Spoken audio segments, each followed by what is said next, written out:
17페이지에 있습니다. 사도행전 17장 10절에서 13절까지의 말씀을 이제 봉독합니다. 하나님의 말씀을 경청하십시오. 밤에 형제들이 곧 바울과 실라를 베레아로 보내니 그들이 이르러 유대인의 회당에 들어가니라. 베레아에 있는 사람들은 데살로니가에 있는 사람들보다 더 너그러워서 간절한 마음으로 말씀을 받고 이것이 그러한가 하여 날마다 성경을 상고하므로 그 중에 믿는 사람이 많고 또 헬라의 기브인과 남자가 적지 아니하나 데살로니가에 있는 유대인들은 바울이 하나님의 말씀을 베레아에서도 전하는 줄을 알고 거기도 가서 무리를 움직여 소동하게 하거늘. 아멘. 이것은 살아계신 하나님의 말씀입니다. 할렐루야. 하나님의 은혜와 복이 저와 여러분에게 함께하기를 바랍니다. 오늘 본문 말씀 속에는 그 베레아에 있는 사람들은 11절에 데살로니가에 있는 그 사람들보다 이렇게 비교하고 있는 성경 말씀이 등장을 해요. 성경에서 어느 도시 사람들은 다른 도시 사람들과 비교해서 평가한 것이 참 드문 일인데 이렇게 표현할 수밖에 없을 정도로 두 도시의 사람들은 뚜렷한 그런 어떤 대조를 보여주었습니다.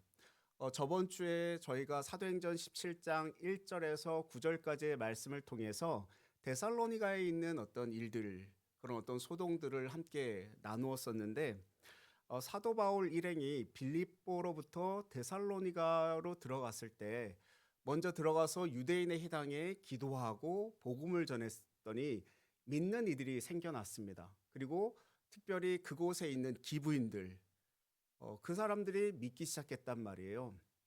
그런데 그 상황에서 유대인들 사이에 시기심이 일어난 거예요. 질투가 일어난 겁니다. 바울과 실라의 가르침을 인해서 그 도시의 영향력을 가지고 있었던 유대인들의 정치적 영향력이 감소된 것에 대한 시기일 수도 있고요. 또는 그 기부인들이 믿는 것을 믿지 않는 남편들이 시기하여서 그렇게 그런 소동이 일어난 것일 수도 있습니다. 중요한 것은 그들의 모습이에요. 그들은 불편한 감정과 이 시기심으로 인해서 비정상적인 행동을 일삼습니다. 그 도시의 불량배들을 통해서 소동을 일으키고 그리고 그 소동의 주범이 바울과 실라라고 뒤집어 씌웠어요. 바울과 실라 일행과 전혀 상관없는 소동을 일으키고 그 소동의 주범이 그들이라고 거짓 고소를 한 것입니다.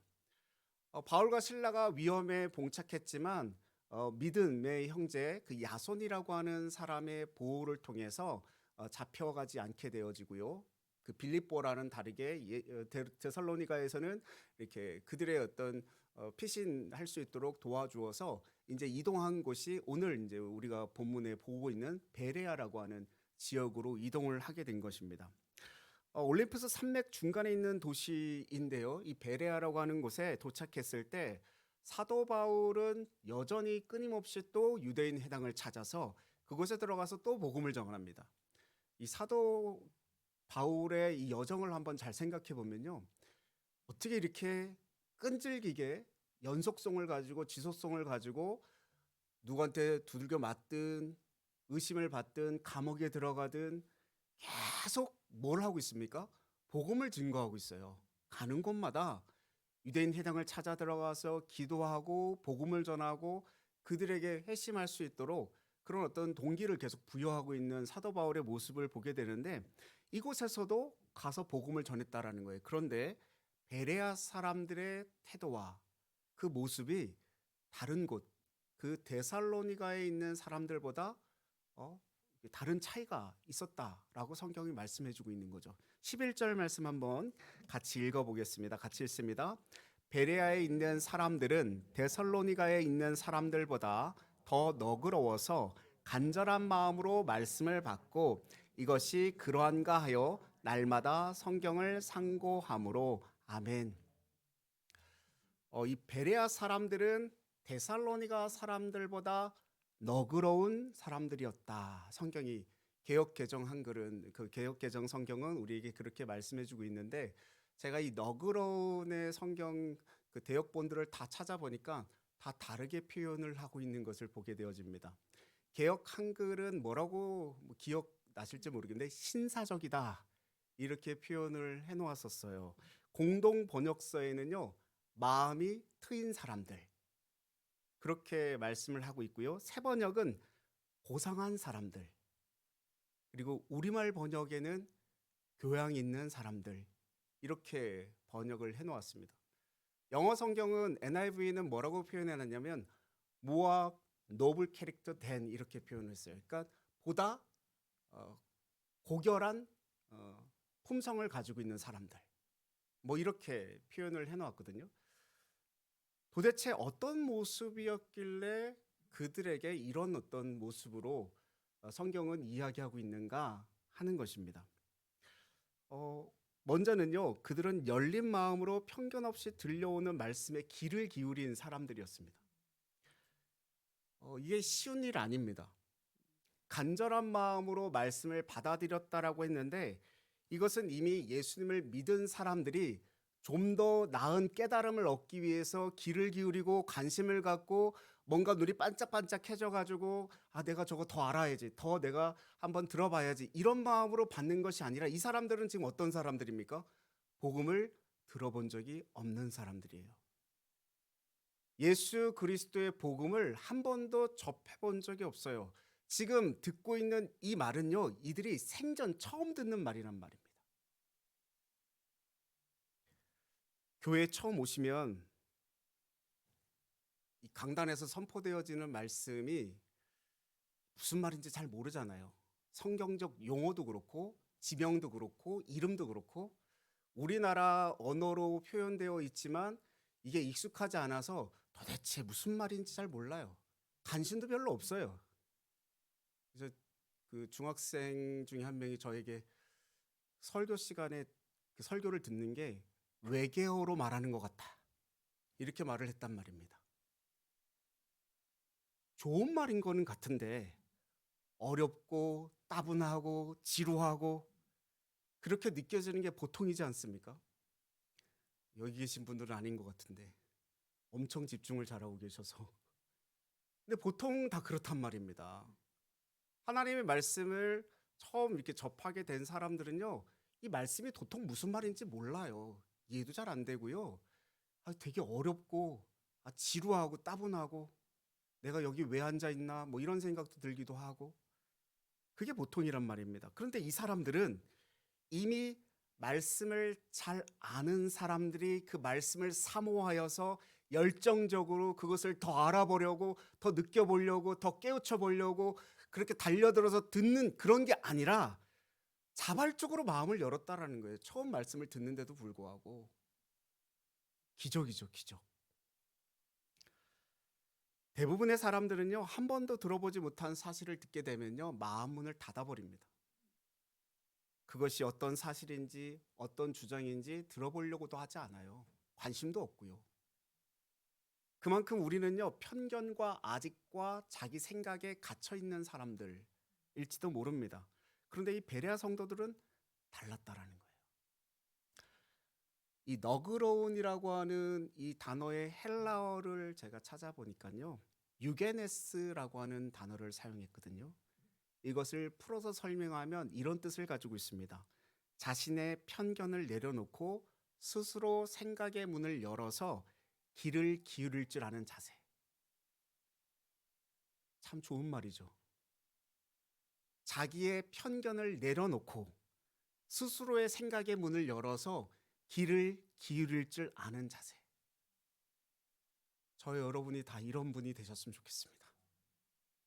우리의 편견을 내려놓고 마음 문을 열고 귀를 기울일 줄 아는 자세.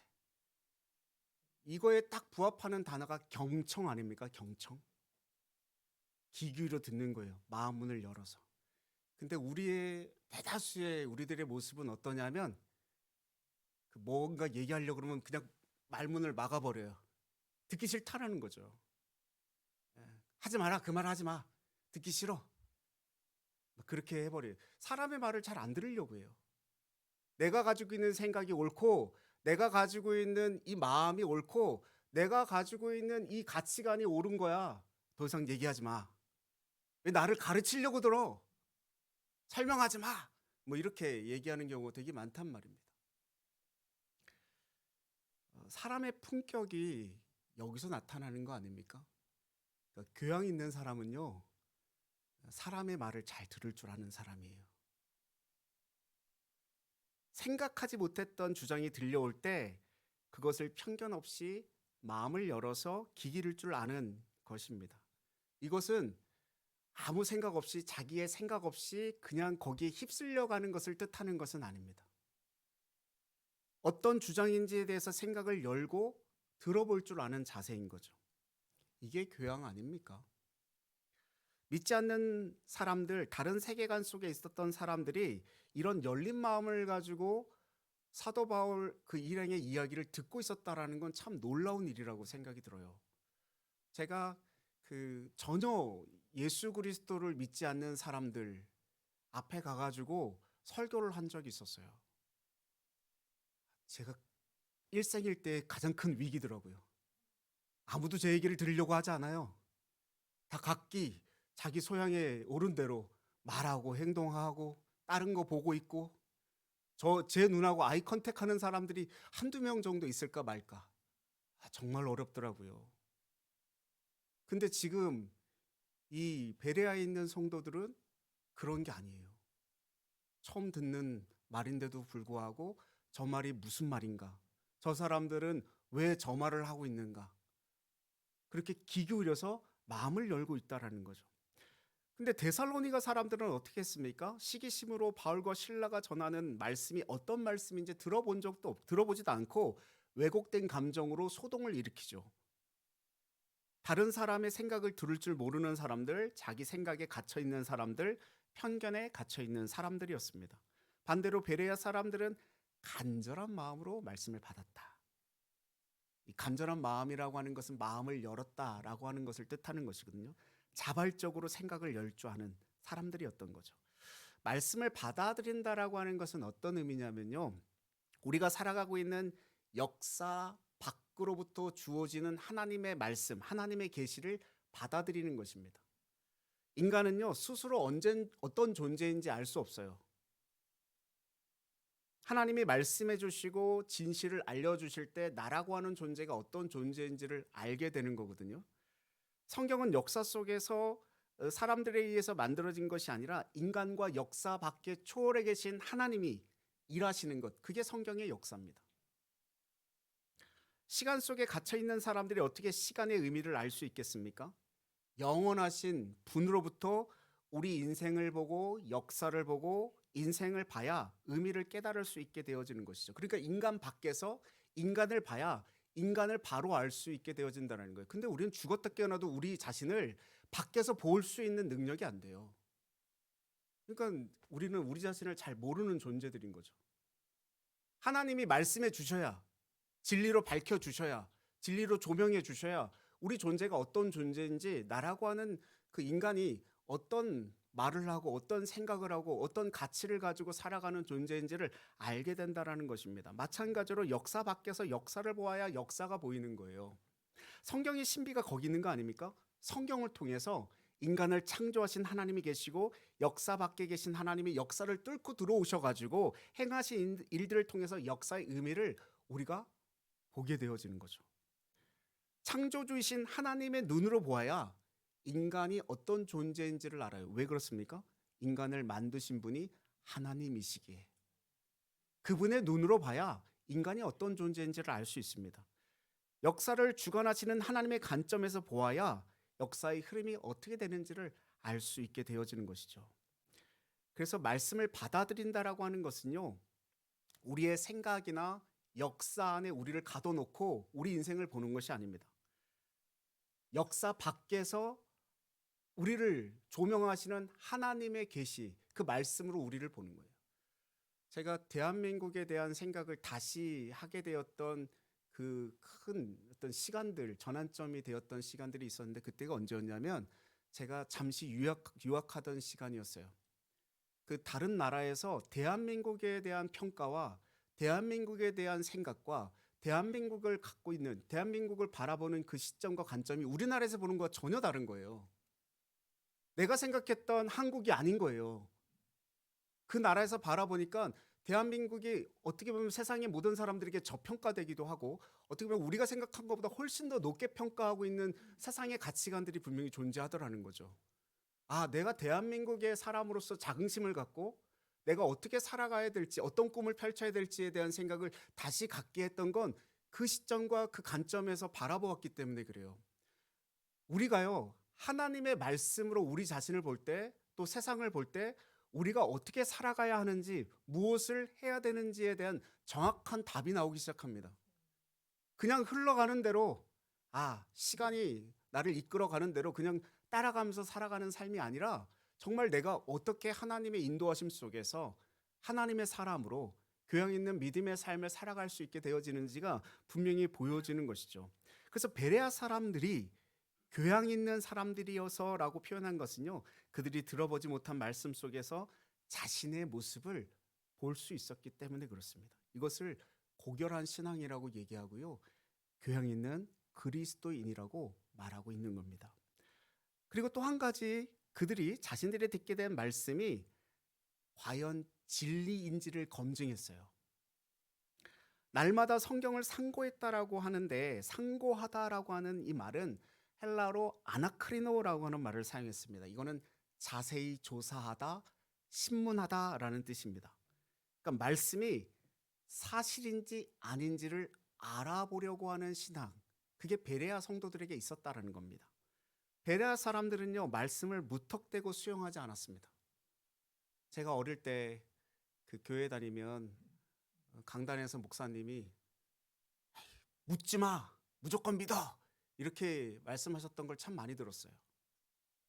저는 그게 믿음인 줄 알았습니다. 그래서 저도 질문 안 하고 막 믿었습니다. 그리고 저에게는 가장 큰 은혜가 말씀이 그냥 믿어지더라고요. 많은 사람들은 뭐 이런 의심을 갖고 이런 의심을 갖고 그런데 저는 그냥 말씀이 그대로 그냥 받아들여지고 믿어져요. 참 신기했습니다. 근데 그게 믿음인가? 생각해보면 그렇지 않아요. 무턱대고 그냥 믿는다? 우리가 생각할 줄 알아야 되지 않습니까? 무턱대고 배격하지도 않아요. 베레아 사람들은요, 바울 일행이 전한 말씀이 과연 진리의 말씀인지를 스스로 살펴보면서 검증했다라고 하는 것입니다.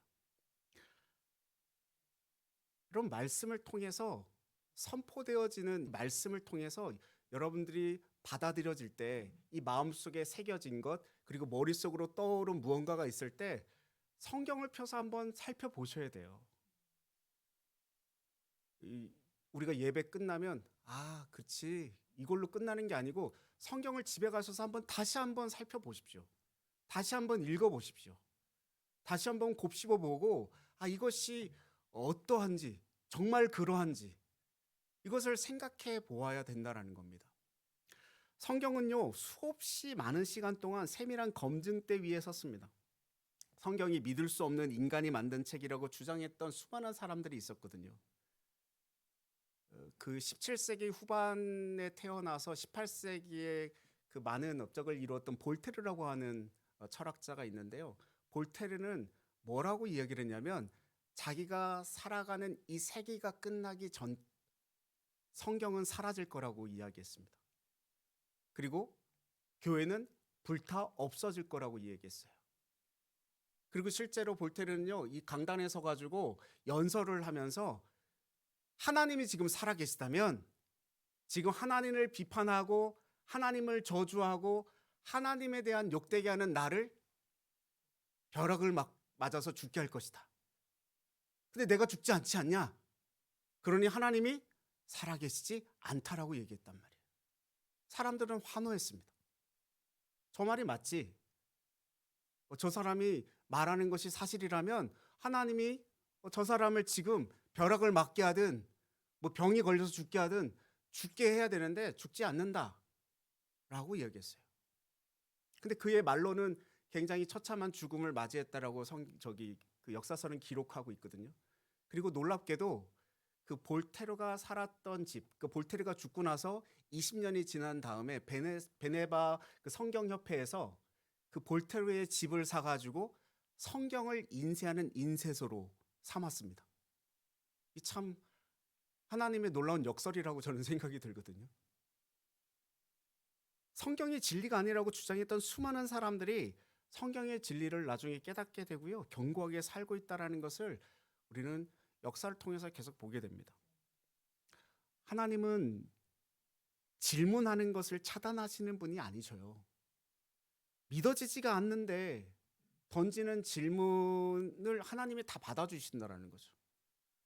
제가 성경 공부를 하면서 느껴지는 건 뭐냐면 이 많은 사람들이 많은 질문을 마음속에 품고 살아간다라는 걸 느꼈어요. 궁금한 거예요. 뭔가 이게 해결되지 않는 문제가 있는 거예요. 근데 이거를 어디 가서 말을 못 하겠는 거죠. 말 잘못하면 믿음 없는 사람이라고 얘기할까 봐. 또는 누구한테 얘기할 사람도 없는 거죠, 마땅히. 무턱대고 믿는 게 믿음이 아닙니다. 교양 있는 믿음은요, 생각하는 믿음이에요. 우리가 저번 주에 함께 보았던 말씀 17장, 사도행전 17장 2절 3절 말씀 한번 보십시오. 같이 한번 읽겠습니다. 같이 읽습니다. 바울이 자기의 갈래대로 그들에게로 들어가서 새 안식일에 성경을 가지고 강론하며 뜻을 풀어 그리스도가 해를 받고 죽은 자 가운데서 다시 살아나야 할 것을 증언하고 이르되 내가 너희에게 전하는 이 예수가 곧 그리스도라 하니. 아멘. 지난주에 말씀을 나눴던 것처럼 말씀이 진리인지를 토론하고 설명하고 증명했어요. 그리고 선포했습니다. 그러니까 믿을 수 있는 말씀인지를 생각했다라는 거예요. 말씀이 사실인지를 증명했다라는 겁니다. 하나님은요, 성경에 관한 토론과 증명을 금지하지 않으셨습니다. 그러니까 설교를 들으면서 베레아 성도들처럼 과연 이 설교가 사실인지, 저 사람 저 앞에 있는 사람이 거짓을 말하고 있는지, 진리를 전하고 있는지 검증하면서 들어야 된다는 거예요. 성경을 통해서 사실인지를 검증하는 것은요, 의심이 아닙니다. 잘못된 태도도 아니고요. 믿음의 내용이 중요한 거 아닙니까? 내용 없는 열심은 굉장히 위험한 것입니다. 스스로 하나님의 말씀을 사실로 받아들이고 있는지를 고민하는 것이 교양 있는 신앙입니다. 어떻게 말씀이 진리라는 것을 확인할 수 있습니까? 그 말씀대로 이루어졌는지를 보면 알 수 있는 거 아니에요? 구약의 말씀이 신약 시대에 와서 어떻게 이루어졌는지, 신약 시대의 말씀이 오늘날 우리의 삶 속에서 어떻게 이루어졌는지 그것을 보게 된다면 그 진리인지를 확인할 수 있는 거잖아요. 진리인지 어떻게 아느냐? 우리 말씀 속에, 우리의 삶 속에 그 말씀이 들어와서 어떤 열매를 맺고 있는지를 보면 아, 이게 정말 진리구나, 이게 정말 사실이구나, 이걸 알 수 있는 거 아닙니까? 세상에도 많은 주장과 의견과 사상이 있지 않습니까? 그러니까 그 사상대로 행했을 때 어떤 일이 일어난다면 그건 사실이라고 받아들이는 것처럼 성경 또한 마찬가지겠죠. 그러면 우리가 중요한 이 문제가 있어요. 말씀이 진리라고 한다면 여러분, 이 말씀이 교회 안에서만 적용이 되어져야 됩니까? 온 세상 모든 생각과 사상 속에 적용이 되어져야 됩니까? 그럼 후자잖아요. 이 성경이 진리라고 한다면 이걸 물어볼까요? 성경이 진리라고 믿습니까? 맞아요? 성경이 진리라고 한다면 이게 교회 안에서만 적용되어지는 것이 아니고 온 세상, 우주, 만물, 모든 곳에 다 적용되어져야지 그게 진리잖아요. 그렇죠. 근데 이 시대의 가장 큰 위기는요, 진리를 이분화 시켜버린 겁니다. 이분법적 사고를 진리에 적용시킨 건데 이 현상을 그 수십 년 전에 프란시스 셰퍼라고 하는 기독교 철학자, 장로교 목사님이신 그분이 여기에 대해서 이야기를 했어요. 절대적 진리를 사람들은 거부하고 상대적 진리를 받아들이기 시작했다. 그러니까 기독교와 성경은 개인적인 선택이고 개인적인 가치다라고 본 겁니다. 그것은 모든 사람들이 받아들이는 가치, 기준, 팩트, 진리가 아니다라고 분리를 시켜버렸습니다. 이게 그 칸트 이성주의부터 시작을 해가지고 쭉 이어져 온 사상이었고요. 오늘날은 포스트 모더니즘으로 인해서 완전 다 박살을 나버렸습니다. 그래서 과학과 이성을 통해 검증한 것만 모든 사람들이 받아들일 수 있는 가치 기준, 뭐 진리 이렇게 말을 하는 거예요. 이것이 어떻게 진리일 수 있을까? 그러니까 이것이 진리라면 모든 사람들에게 다 적용이 돼야 되는데 이걸 두 개로 나눠버려 가지고 성경을 모든 사람들이 받아들여야 할 진리로 여긴 시대가 분명히 있었는데 이제는 그냥 개인의 가치로 여겨버리는 거예요. 예를 들면 창조하심, 하나님의 창조하심이 사실입니까? 거짓입니까? 사실이죠. 여기 있는 분들은 다 그렇게 믿겠죠. 교회 안에 계시니까. 근데 세상은요, 창조가 사실이냐 아니냐 이거 중요하지 않아요. 인정하겠다라는 거예요. 뭐가 인정하겠다라는 거예요? 교회 다니는 당신들, 예수 그리스도를 믿는 당신들이 창조를 믿는 것에 대해서 그냥 인정하겠다라는 거예요. 근데 그게 모든 사람들, 모든 세상 속, 모든 가치 속의 진리로 받아들여지지는 않는다라고 얘기하는 겁니다. 예수 그리스도의 부활 믿느냐, 믿지 않느냐, 여기에 중요함을 갖고 있지 않아요. 당신들이 예수 그리스도가 부활하셨다라고 하는 것을 인정하겠다라는 거예요. 나한테는 얘기하지 말라는 겁니다. 나한테는 적용이 되지 않으니까 나한테는 얘기하지 말라는 거예요. 모든 사람들에게 예수님이 부활했다라고 전하지 말라. 이거 존중하는 것 같은데요. 여러분 무시하는 겁니다, 이거. 부활이 하나의 비유가 되고 은유가 되고 의미가 되는 거예요. 부활이 사실이고 창조가 사실이라고 한다면 모든 사람에게 모든 인간에게 적용되어야 한다라는 거죠. 근데 이게 교회 울타리 안에서만 적용되어야 할 사실이고 다른 영역에서는 적용되지 않아도 되는 사실이 결코 아니거든요. 사실이라면 진리라면 모든 사람들에게 구속력이 있어야 되는 거잖아요. 여러분, 저와 여러분이 믿는 성경이, 저와 여러분이 믿는 믿음이 우리들만 믿는 진리, 우리들만 믿는 우리가 선택한 우리가 가지고 있는 가치라고 여기십니까? 결코 그렇지 않단 말입니다. 근데 이 시대는 그걸 구별해 버렸어요. 구분해 버렸어요. 잘라 버렸어요. 나눠 버렸어요. 파괴해 버렸단 말이에요. 성경이 말하는 창조, 예수님의 십자가의 부활은 교회 다니는 사람들만 가치 있게 여기는 개인적인 선택이 아닌데도 불구하고 모든 사람들이 받아들여야 할 구속력이 있는 진리인데도 불구하고 공적인 영역과 사적인 영역을 분리해 버려서 이런 현상이 생겨 버렸습니다. 이걸 찰스 스펄전 목사님은요, 이런 상태를 가리켜서 복음을 우리에 갇힌 사자로 만든 것이다, 이렇게 표현했습니다.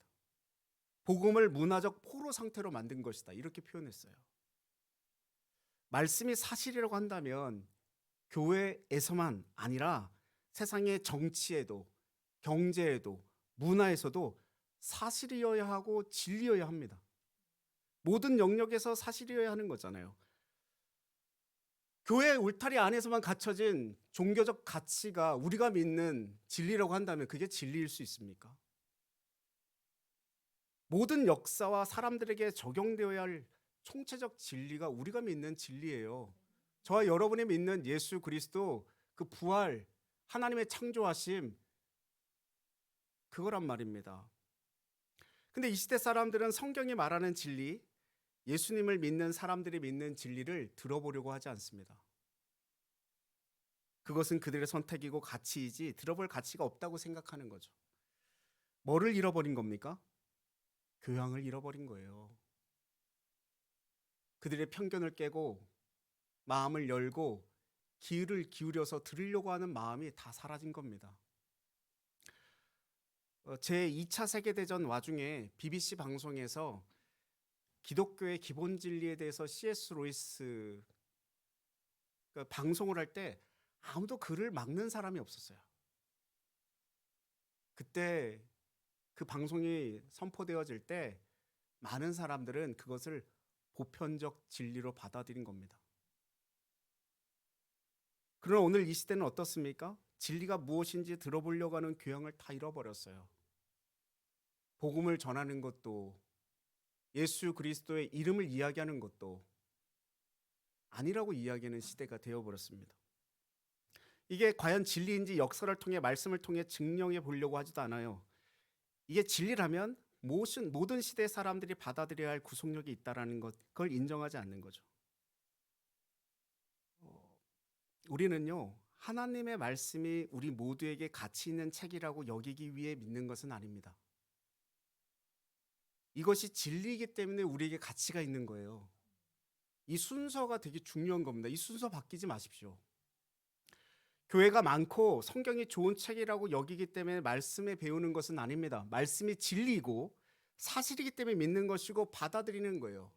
이 순서가 바뀌지 않기를 바랍니다. 말씀이 진리라고 믿으십니까? 말씀이 사실이라고 한다면 모든 삶과 역사에 적용되어야 할 총체적 진리라는 것을 확신해야 되는 거죠.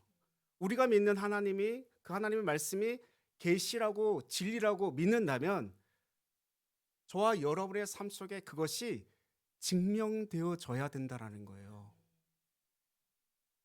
근데 세상이 지금 그렇게 되어졌다고 포스트 모더니즘 이 사회 속에서 분리시키고 이분법적으로 나누었다고 우리 또한 그렇게 살아가고 있어요. 이게 안타까운 현대 사회 속의 기독교인들의 모습 아닙니까? 교회 안에서는 하나님의 진리가 나타나요. 예수 그리스도의 복음이 나타나요. 신앙적 모습과 경건함과 교양 있는 모습이 다 나타나요.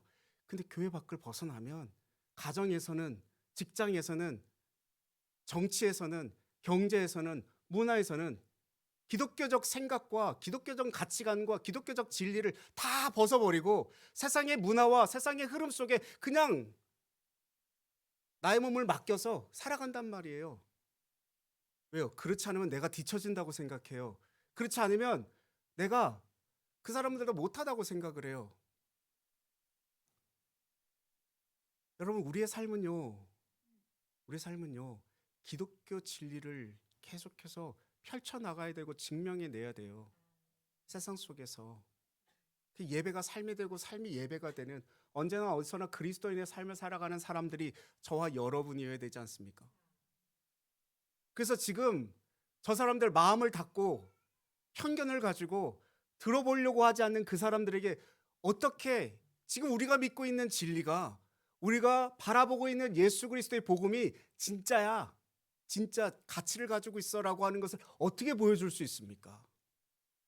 우리가 이분법적인 사고 가운데 교회 안에서만 갇혀 있는 진리라고 우리도 그렇게 살아가고 있는데, 그들에게 어떻게 지금 우리가 믿고 있는 이 진리가 온 세상 모든 사람들에게, 모든 만물에게 적용되어지는 가치 있는 진리야, 이것을 선포할 수 있겠습니까?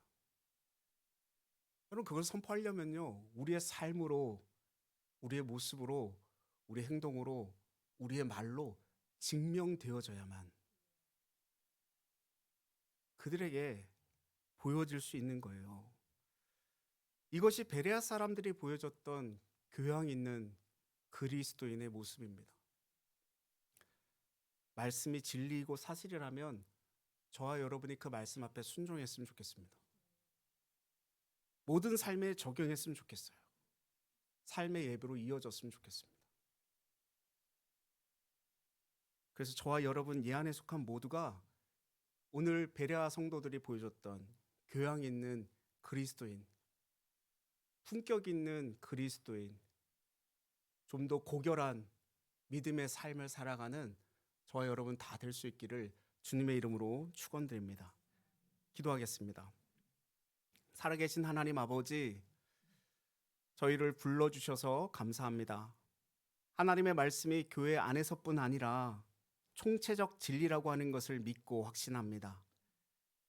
베레아 사람들이 보여주었던 너그러워 간절한 마음으로 말씀을 받게 하시고 날마다 성경을 상고하는 교양 있는 신앙의 삶을 살게 하여 주시옵소서.